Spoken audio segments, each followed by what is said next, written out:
이스라엘 백성들은 애굽에서 탈출하는 과정과 또 시내산에서 하나님께서 직접 말씀하시는 음성, 계명을 들었습니다.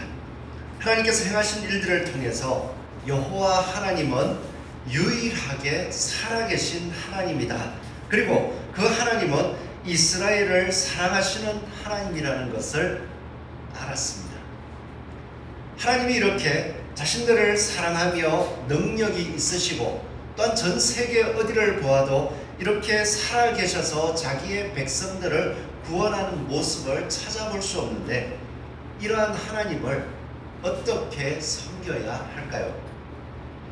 애굽에서 신을 섬기는 방법들, 그 방법들은 신의 형상과 자신들에게 부를 준다고 자신들을 풍요롭게 한다는 동물이나 벌레들, 여러 가지 자연의 형상들을 만들어서 그 앞에서 시와 때를 따라 축제를 벌였습니다.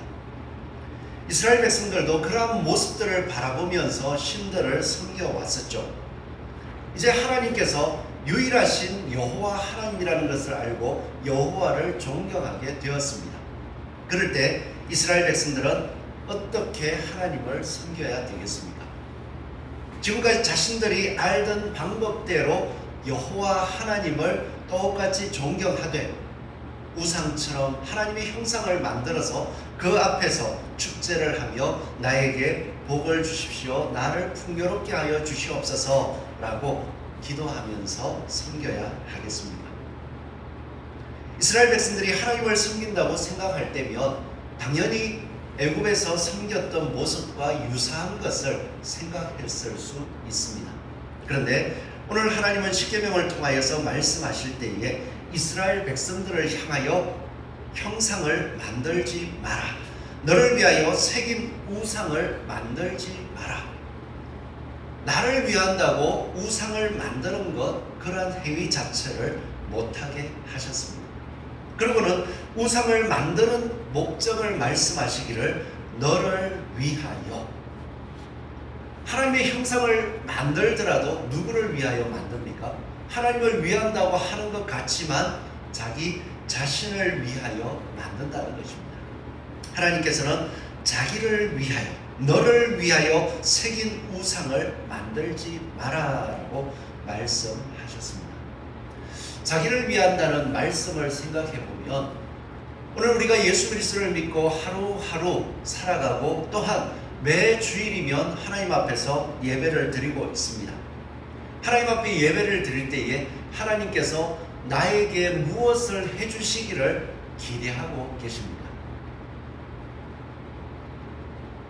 예수님께서 말씀하여 주시고 하나님께서 예수 그리스도를 통하여 부활의 영광을 보여주신 것이 창세 전부터 감추어진 비밀이었으며, 그 비밀이 예수 그리스도의 부활을 통하여 우리에게 드러났고, 그 드러남이 복음 전도를 통하여서 이방인 모두에게 들려졌고, 그것을 믿는 사람은 예수 그리스도의 부활처럼 부활의 약속을 주시고 성령으로 인치셔 주셨다는 그 말씀들을 생각할 때면 오늘 이 자리에 예배 드릴 때에도 예수 그리스도께서 부활하셔서 하늘의 온 우주의 왕으로서 앉아 계시고 주님 다시 오실 때 우리도 그 자리에 설 수 있을 것이며, 지금도 예수님이 하늘에서 다스리시는 방법대로 이 땅에서 교회로서 살아가게 해주신 것, 그거 살아가는 것, 그것이 저는 유일한 소망이요 복입니다. 오늘 예배를 드리면서 그 예수 그리스도를 통하여 주신 복이 내 안에서 이루어졌다는 것을 기뻐하고 감사하는 마음, 또 그리고 그 말씀대로 내 삶 속에 더 이루어 주시옵소서, 이런 소망으로 가득 차 계십니까? 너무나도 아름다운 모습입니다. 그런데 실제로 우리가 예수 그리스도를 믿고 교회에 올 때면 그 부활의 소망과 또한 그것을 따라서 이루어 살아가는 삶들이 내 모든 삶 속에 목적이 되기를 소망하는 것보다 필요한 것을 요구할 때가 참 많죠. 하나님 건강도 주십시오, 하나님 돈도 좀 주십시오, 하나님 또 직장도 또 잘 얻게 해주십시오. 이 땅에서 이루어져야 될 것이 너무 많아요.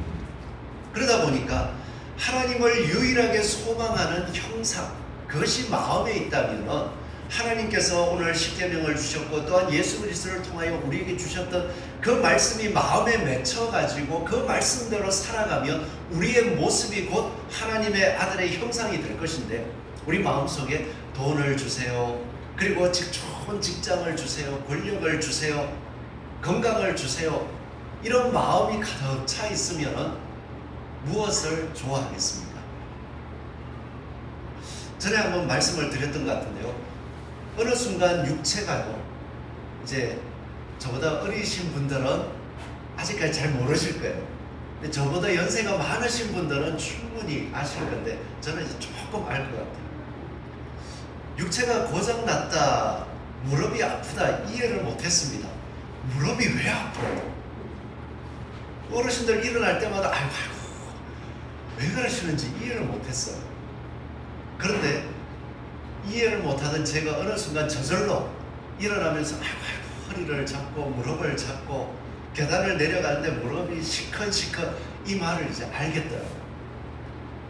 그래서 이런 육체가 아픈데 이거 어떡하나, 여기에 마음이 다 가 있으니까요, TV가 그렇게 좋아요. 특히 건강식품 광고해 주는 거, 야 저거 먹으면 나을까, 또 어디에 광고 좀 다른 거는 없나, 그러다가 다 마음에 흡족한 게 딱 있으면요, 그 건강제품을 꼭 사야 돼요. 그거 먹으면 나을 것 같아요. 한 3일만 먹으면은 야 진짜 효과가 있는 것 같아요. 그런데 일주일이 지나니까 또 아파요. 아이고 쏘았나 보다. 그래도 마음에 좀 낫고 싶으니까 또 마음의 형상이에요. 이게 낫고 싶은 형상. 그러고 또 뭘 찾습니까? 주변에 누가 뭐 먹고 나았더라, 또 다른 거, 야 새로운 물질이 개발됐다, 또 그 마음에 혹 해가지고 그걸 계속 들여다봅니다. 어느 순간 그거 먹으면 건강해질 것 같아요.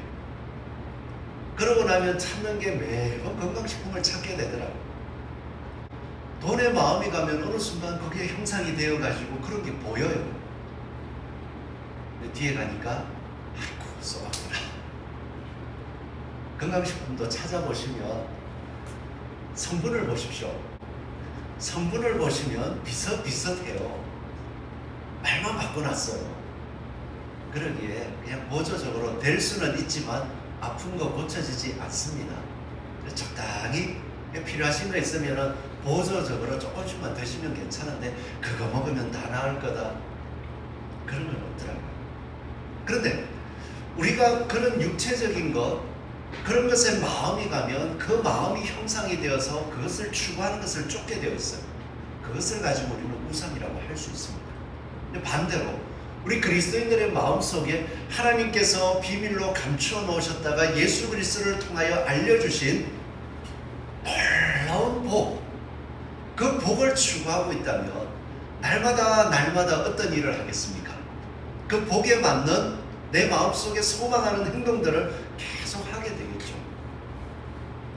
그것을 생각해 보니까 오늘 찬양을 드리면서도 하나님 은혜를 더 주셔야 되겠습니다. 아직까지도 삶 속에서 여러 사람과 부딪히고 또한 여러 사람과 대화하고 여러 사람을 섬기는 것에 있어서 어느 순간 내 육체의 한계, 나의 힘, 또 내가 그것을 즐거워하는지 그런 것들을 따져가면서 조금씩 하려는 마음들이 자꾸 느껴지더라고요. 하나님 말씀대로 행해서 그렇게 해서 하나님의 영광이 나타날 수 있다면 내가 조금 더 수고해도 괜찮겠다. 그렇게 영광을 이룰 수 있다면 내가 조금 더 써도 괜찮겠다. 이런 마음들로 가득 차 있으면 얼마나 좋겠습니까? 그걸 생각해 보니까 하나님 은혜를 주십시오. 하나님 성령의 능력을 더하여 주십시오. 그래서 내 마음이 하나님의 형상, 하나님의 말씀으로 충만하게 해주십시오. 이 기도가 저절로 되게 되더라고요. 저와 여러분들의 소망도 하나님의 말씀이 마음의 형상이 되어서 그것을 내 삶 속에, 내 행동에 투영시켜서 보여줄 수 있는 저와 여러분 되기를 소원합니다. 성도는 이렇게 하나님을 위하여 사는 존재입니다.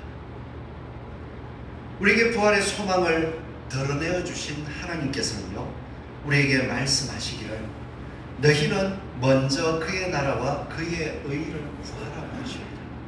그리하면 복음을 따라 살면 너희에게 육체에 필요한 것들 시와 때를 따라 더해 주시리라 말씀하시더라고요.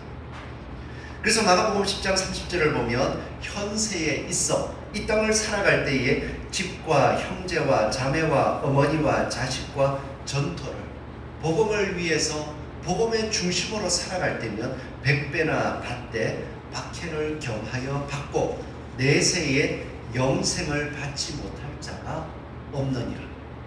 복음을 따라 살아갈 때에 힘들고 어려운 일들은 있지만 하나님의 형제 자매들, 하나님께서 우리에게 육체의 어머니와 아버지가 되게 해주시는 하나님의 백성 안에서 이루어지는 많은 가족들을 얻게 해주신다고 합니다. 그리고 나서도 우리가 살아가는 삶 속에 영생을 받지 못할 자가 없느니라.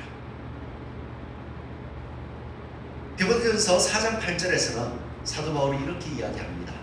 육체의 연단, 그것은 약간의 유익이 있대요. 그러나 그것은 한계가 있더라는 거예요. 사도 바울은 이야기합니다. 예수 그리스도를 따라 그 말씀을 따라 살아가기를 힘쓰며 경건은 범사에 유익하니 금생에서도 약속이 있고 내생에 약속도 있느니라. 그것을 온전히 소망할 수 있기를 바랍니다. 우리가 하나님의 말씀을 따라 살아가고 하나님의 말씀을 마음에 품고 또한 그것을 외적으로 보여주기 위해서 살아갈 때면 사람들의 마음속에는요, 하나님을 섬기는 것조차도 우상처럼 만들어갈 때가 있더라고요. 어떻게 알 수 있느냐? 하나님을 통하여 내가 나의 것을 더 많이 무엇인가 나의 유익을 얻으려고 할 때면 하나님의 형상이 변해버리더라고요. 특별히 이스라엘 백성들은 시내산 앞에서 하나님을 봤습니다. 그 두려운 모습 가운데에서 말씀하시는 음성을 들었습니다. 아무런 형상이 보여지지 않았습니다. 그럼에도 불구하고 모세가 그 산 위에 올라가서 내려오지 않자, 한 40일 정도를 내려오지 않자 그들은 송아지를 부어 만들고 그것을 예배하고, 보라, 이 송아지가 너희를 애굽에서 인도하여 낸 하나님이라. 똑같이 여호와 하나님을 얘기하는 것 같습니다. 그렇지만 그들은 마음의 형상을 송아지를 만들어 놓고 우리 하나님이라 엉터리 같은 모습을 보여주더라고요. 또 이스라엘 백성들 광야에서 녹뱀을 보면서 구원받은 적이 있습니다. 하나님을 거역하다가 하나님께서 말씀하시기를 녹뱀을 달아라. 그리고 그 녹뱀을 높이 들고 그것을 쳐다보라고 해라. 그리고 그 녹뱀을 쳐다본 사람들은 다 고침을 받았습니다. 그 녹뱀을 기념으로 놔뒀나 봐요. 그러고 나서는 그 녹뱀을 여전히 하나님께서 말씀하신 대로 녹뱀을 받기 때문에 구원받은 것인데, 녹뱀에 무슨 능력이 있는 줄 알고 열왕기하 18장 4절에 보면 모세가 만들었던 녹뱀을 이스라엘 자손들이 이때까지 향하여 분향함으로, 그 무슨 능력이 있는 줄 알고 그렇게 분향을 했다고 합니다. 뭔가 눈앞에 보이는 형상이 있으면 하나님을 좀 더 잘 섬길 수 있을 것 같아요. 그런데 하나님은 그런 것조차도 하지 않기를 바라십니다. 하나님의 말씀을 마음에 새기고 살아가는 것, 우리의 모습 자체, 우리의 행동이 하나님의 형상으로 드러나기를 바라십니다. 근데 우리 살아가면서 지금까지 우리가 현실 속에 살아오면서 신을 섬긴다는 어떤 경건의 모습들, 마음들이 어느 정도 있지 않습니까? 그러다 보니까 하나님을 섬겨도 여전히 그렇게 안 섬기면 좀 뭔가 내가 죄를 짓는 것 같고 잘못 섬기는 것 같고 그럴 때가 있잖아요. 특별히 우리 교회 안에서의 모습을 보면 십자가 뭔가 의미가 있지 않습니까? 십자가 목걸이도 하시고 그죠? 십자가를 하고 다니면 어떤 능력이 있을까요? 예수 그리스도께서 십자가에 못 박혀 죽으시고 그 죽음을 당하신 십자가니까 뭔가 나를 죄에서 구원해 주실까요? 건져 주실까요? 혹시 경험해 보셨습니까? 그런데도 이상하죠? 교회 다니시는 분들 십자가 엄청 좋아하셔요. 목에도 하고 귀에도 하고 심지어는 팔찌 뭐 하여튼 곳곳에 다 합니다. 그 십자가를 보면 죄에서 이기던가요? 이길 수 있는 방법이 있다면 십자가를 보면서 예수 그리스도의 말씀이 기억나면 이길 수 있습니다. 그러니까 십자가는 기억날 수 있는 모습일 수는 있지만 그것에 능력이 있는 게 아닙니다. 또 가끔 예수님의 성화를 보십니다. 예수님의 성화를 보면 뭔가 좀 달라지십니까? 더 경건해지십니까? 곳곳에 예수님의 성화들을 많이 봤습니다. 솔직하게 얘기해서 그 예수님의 성화는 진짜 예수님의 모습일까요? 예수님은 이스라엘 사람입니다. 왜 유럽 사람처럼 생겼을까요? 그 성화가 우리에게 어떤 유익이 있겠습니까?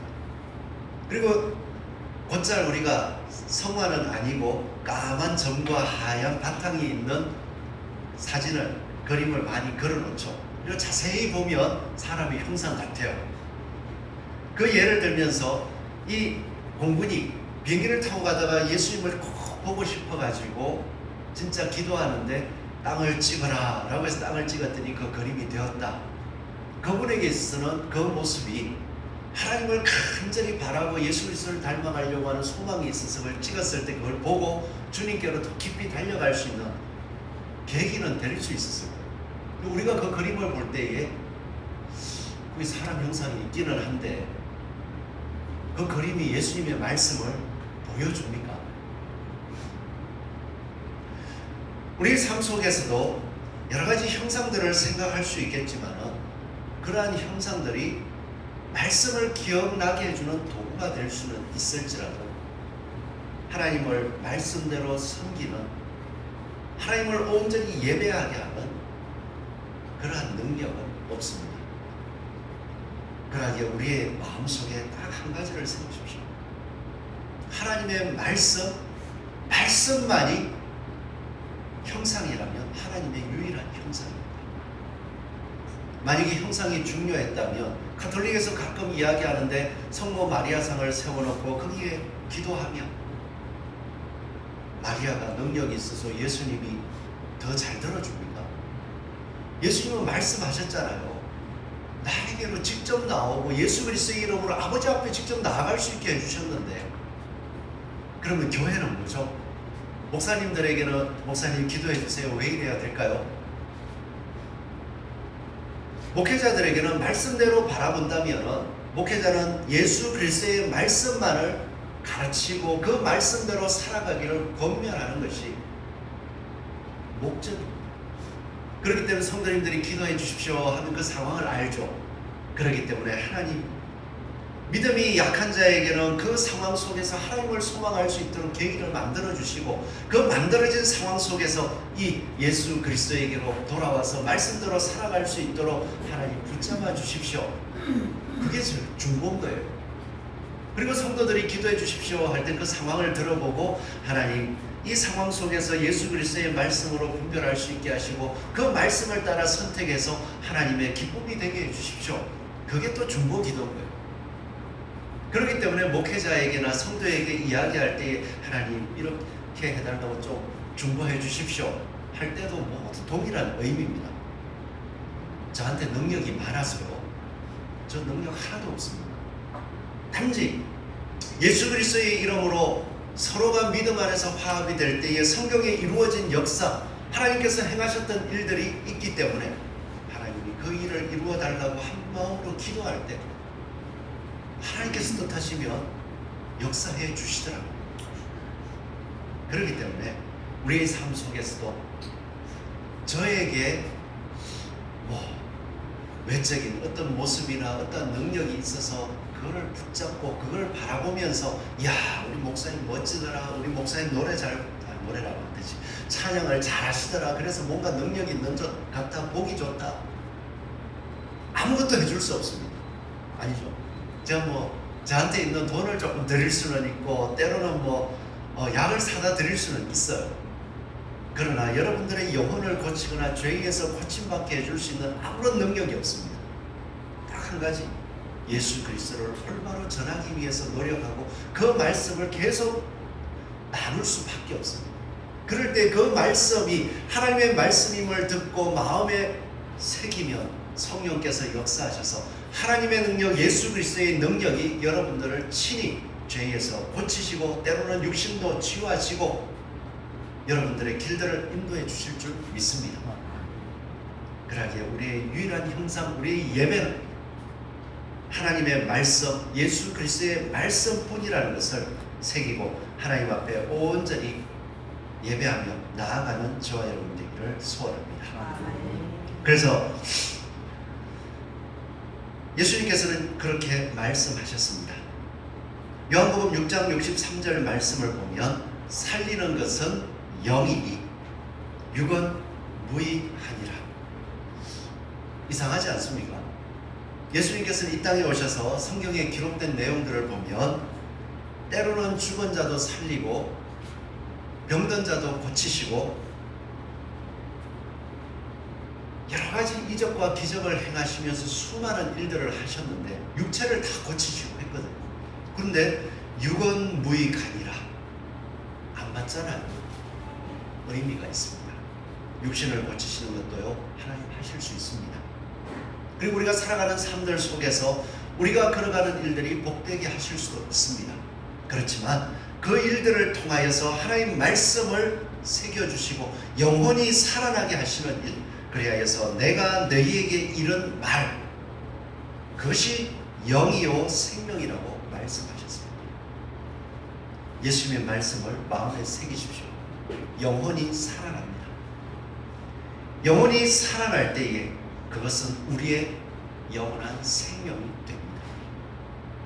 그러기에 우리의 형상은요, 예수 그리스도께서 우리에게 주신 부활의 소망을 바라보면서 예수님이 하신 말씀이 참된 생명임을 믿고 그냥 그 생명을 따라서 죽으나 사나 살아가려고 힘쓰는 것, 그 모습이 우리의 온전한 예배인 줄 믿으시기 바랍니다.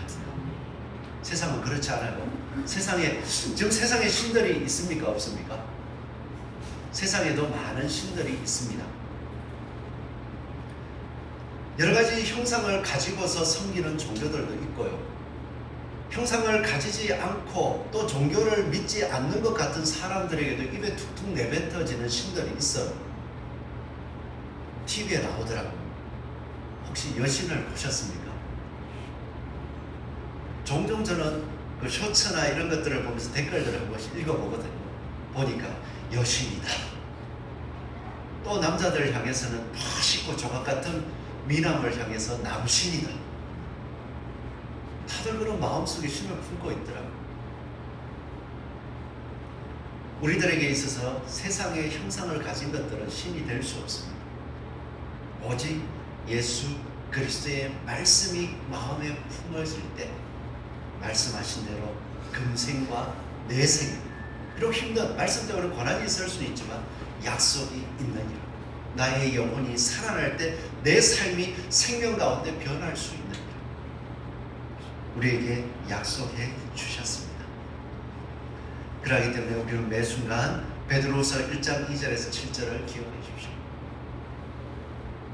그의 신기한 능력으로 생명과 경건에 속한 모든 것을 우리에게 주셨으니 우리는 우리 마음의 형상, 자기의 영광과 덕으로서 우리를 부르신 이를 아는 것, 하나님을 아는 것은 보배롭고 지극히 큰 약속을 우리에게 주사 약속으로 말미암아 육신의 형상, 죄의 너희가 정욕 때문에 세상에서 썩어질 것을 피하여 신성한 성품에 참여하는 자가 되게 하려 하셨습니다.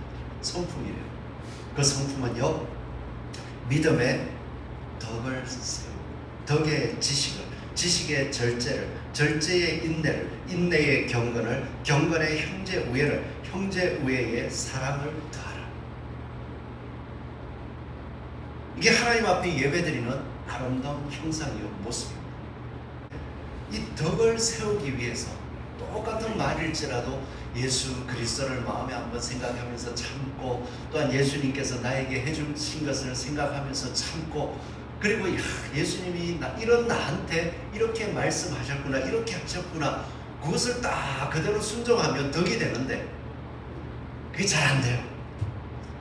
그래서 그 순간도 하나님 진짜 성령님을 더 충만하게 알게 하시고 맛보게 해주셔서 예수님이 행하신 것을 제 마음속에 다 충만해가지고 좀 덕 좀 쌓게 해주십시오. 기도가 절로 나옵니다. 이게 예배입니다. 이게 하나님 앞에 드리는 신령한 제사입니다. 이것은 오늘 이 순간도 드릴 수 있지만 삶 속에서 매 순간 드려져야 할 예배입니다. 하나님의 형상이잖아요.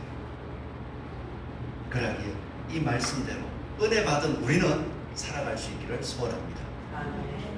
안 살아가면 어떡합니까? 하나님이 질투하시는 하나님이래요. 오늘 말씀 가운데 기록해 놓으셨잖아요. 5절에 보면 내 하나님 여호와는 질투하는 하나님이지.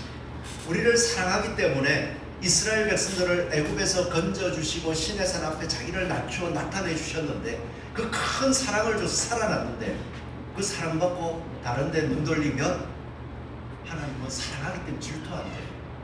오늘 예수 그리스도를 통해서 우리에게 큰 사랑을 주셨는데 이 사랑이 낮아진 정도가 아니라 하나님이신 예수 그리스도의 생명을 죽음에 내던지고 우리를 사랑해 줬는데, 그래 함으로써 부활의 소망을 보여주시고 그 소망의 약속으로 성령님을 주셨고 그 말씀들이 계속 되새겨지게 해주셨는데 우리 마음에 다른 형상을 품고 세상의 정욕을 추구하면서 살아간다.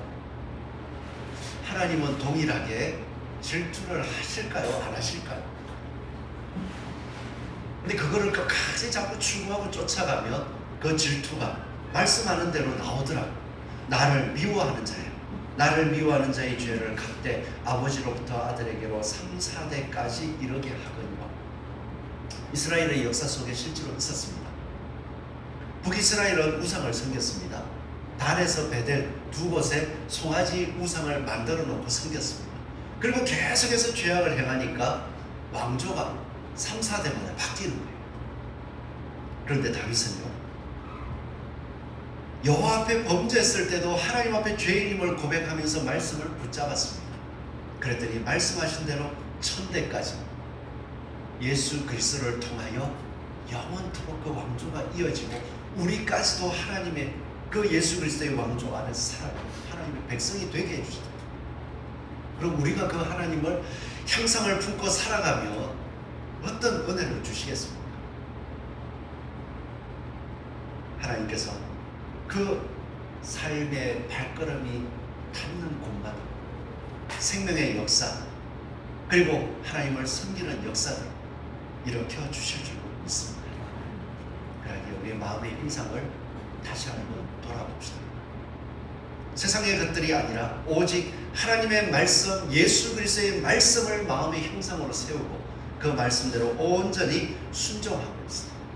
하나님을 기쁨으로 예배하는 저와 여러분 되기를 축원합니다. 기도하겠습니다.